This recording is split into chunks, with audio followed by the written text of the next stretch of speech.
Hello and welcome back to NoBS. Today we return to talking about companies getting woke and trying to pander to minority communities, usually in America, but also internationally and within most Western countries. Essentially, what's been happening, especially this last year, is companies are trying to pander and get attention and usually using this as some sort of advertising gimmick. And what they essentially do is say, oh, I'm down, we're woke. They say they're down with causes like BLM and they support these kinds of crazy ideas that the police are all racist, and they go along with these kinds of stories, these false narratives featuring these arrests gone wrong that are cherry picked and misrepresented. And yeah, essentially it's been happening a lot this year. It's caused a lot of social unrest. There's been a couple arrests that went wrong that caused these riots, and the Democrats race baited it, usually in relation and trying to help them with the election, trying to get chaos going and make things look bad out there. And what's happened is there's been a response, and most major companies have responded by getting woke. We've seen it happen with a lot of major big companies like the NFL, these sports leagues, baseball, basketball. They're all getting woke and putting BLM on their courts and stuff like that. And in addition, the sales products and the other kinds of companies like, say, video games, TV shows, movies, all kinds of stuff. Star Wars is getting woke with their new video game that has like pronoun characters. And now we're talking about a bicycle company. That's the story for today. A certain bicycle company is getting woke, and they're doing it in a very kind of reverse racist way. Now, I know that term doesn't really mean much because racism is just racism, but when you say reverse racism, it's kind of like when someone is trying to help a race or not be racist, and it's actually racist. It's like, I don't know, it's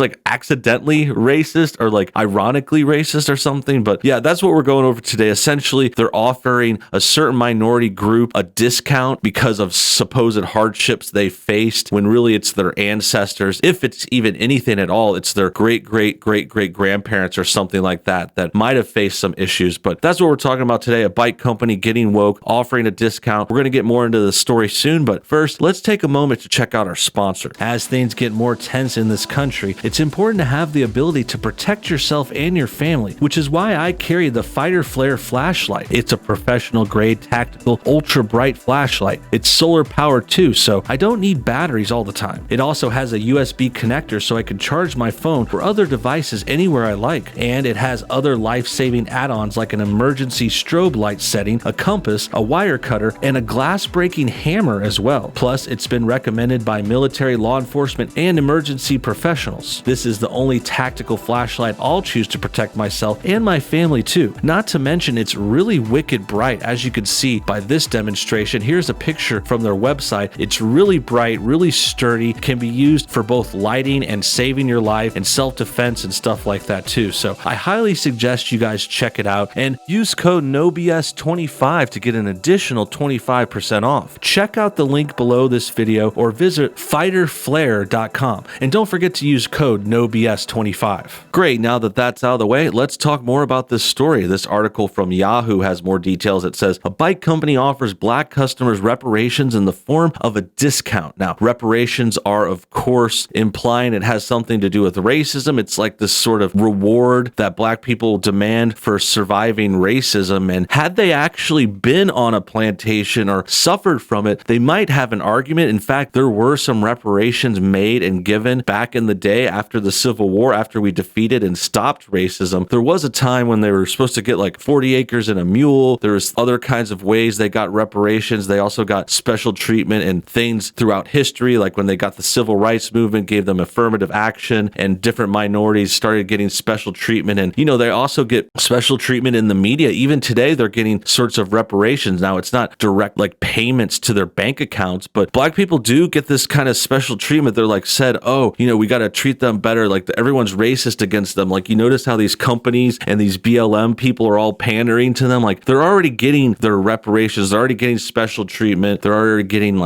coddled by the media and all this bad stuff. And this bike company is jumping in, trying to offer them a discount, a deep discount that I think is just kind of offensive. It's like saying, hey, you guys can't afford a bike, so I'm going to give it to you for half off because you're black. It's like, I wouldn't want that. I wouldn't want to be like pitied by some random company who like thinks they're above and better than everyone. I mean, this is kind of like a form of supremacy if you think about it. Like if they say, hey, this minority group deserves a discount because of their past, they have been hurt in the past. I mean, doesn't that imply the company thinks thinks they're better than the minority. They think they have a better past and a better like color of their skin. I mean, it's a lot of questions are being raised. I'm certainly not a big fan of this kind of racist garbage. So let's talk more about it after we read on in the article. As companies grapple with their roles in contributing to racial equality and inequality, diversity and inclusion programs have taken on more importance in the corporate world. But in retail, one well-regarded bicycle brand led by an industry legend is innovating a more direct approach to address racial inequality. Reparations in the form of a 45% discount for Black customers. Rivendell Bicycle Works, based in Walnut Creek, California, is offering the discount not because they are a nice thing to do, but because they're owed. Grant Peterson, Rivendell's president and founder, wrote in a post explaining the new policy. I'm very interested in what that post says, but I'm also interested in pointing out Yahoo is certainly on board with this. This article seems to think this is a great idea and that the corporate world is like saving the world or something. But let's just also note here, besides the facts and the way it's wrong and pandering and patronizing, as we said before, but let's also point out more specifically how this is just an advertisement. This is just a way for the company to get attention. They're trying to make money. They're trying to sell more bikes. This isn't a very famous bike. Like they said, it's well regarded in the article. I think that's just a way of saying it's smaller boutique brand that most people don't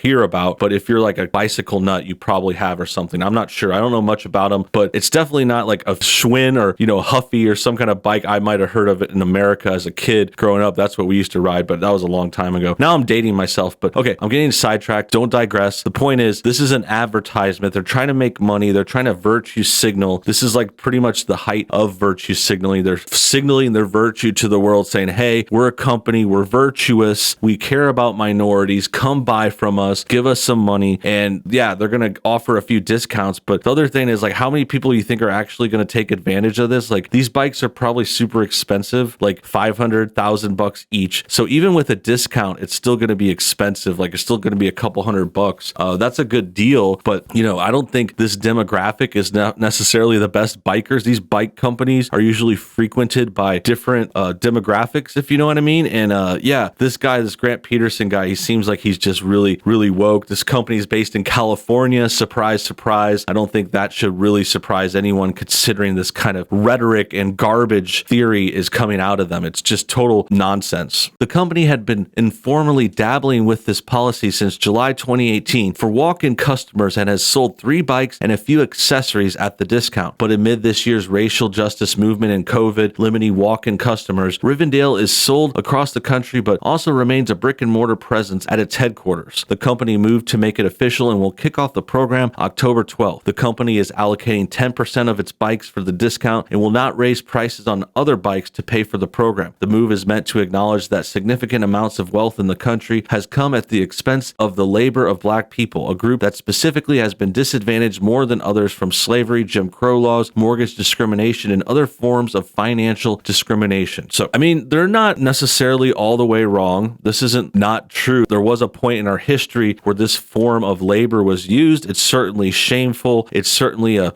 sin in our past, but we don't really need to keep bringing it up over and over for hundreds of years. This happened 150 years ago. I'm not excusing it for that reason, but it's been addressed. We've corrected. We've course corrected. We've given people equality. We've made things better and more fair. America is still great. If these people had it really bad here, they wouldn't stay. They wouldn't, propagate here. They wouldn't keep their families here. The truth is, this is just a easy way for them to get an advantage. They think this is cute. The liberals use this as a prop. They're trying to use Black people to get votes, and they're like pandering to them, offering them free stuff. And then they're using that against conservatives. They're saying, oh, you're a racist, huh? So you don't like to admit and talk about slavery every day? You must be a racist. And then the next step is just, them looking really silly and like they're obsessed with this stuff. And it's coming from like white people usually trying to tell Black people that they suffer from slavery and that they're poor. And it's just like, no, they're cool. They can live happy lives if they want to. They can get money and save it and work a job or invest or come up with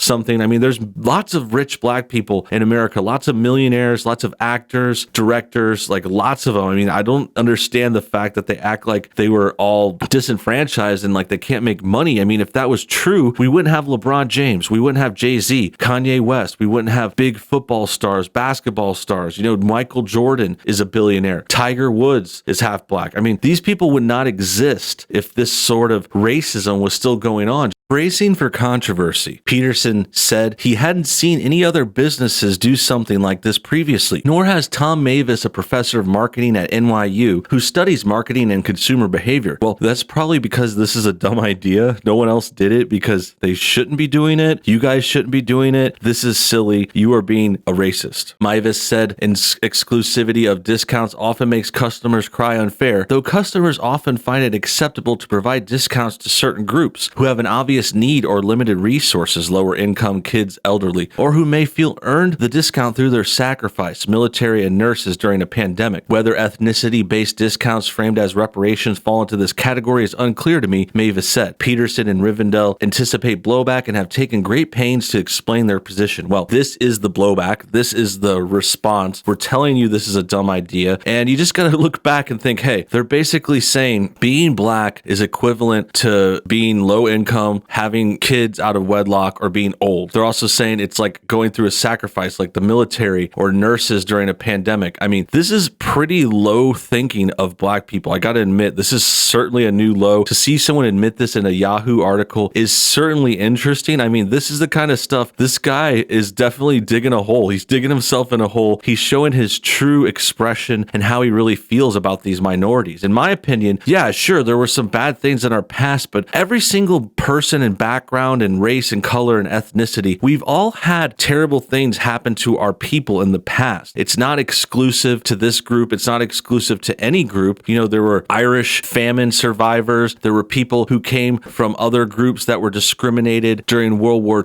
II. There were groups that were discriminated in the USSR. There were bad things happening in South Asia under Pol Pot and these sorts of dictators and, you know, North Korea. Like every single group has a bad thing in their past. And the fact of the matter is this one just keeps getting brought up for political reasons, for inappropriate reasons, for the Democrats who just think this is a good thing. They are actually dumb enough to think it's smart to tell these people that they're poor and they're, you know, sacrificing and they're having this hero complex and they're trying to save everyone. Your non-black tycoon great grandpa may have been poor, may have been born poor, may have been a sharp and clever go-getter at the top of his class, may have overcome his buck teeth and bad breath, but he wasn't born black. Peterson wrote in the company's post, reparations have taken place in various forms around the world throughout history, and they have recently become a growing part of the conversation about race in America, even being considered by states like California and even being approved by the city of Asheville, North Carolina. So just because this idea is spreading doesn't mean it's good, it's bad. These people are just taking advantage of what their ancestors who actually suffered might have suffered, you know, depending, not saying that people in the servitude didn't suffer, but some of them didn't even come from those places. They might have come to America later on or through different means or never had to suffer. I mean, not every single person that has dark skin has those kinds of ancestors. And today, the final point is this is pandering, this is woke, this is a bike company just trying to advertise and also showing how they look down on a certain group of people, which I think is offensive and needs to stop. That about wraps things up. I hope you guys enjoyed today's video. Make sure you comment your thoughts on everything below. Hit that like button if you enjoyed what you saw. Subscribe if you're new and hit the bell for notifications too. Until next time, have a great day and a wonderful weekend.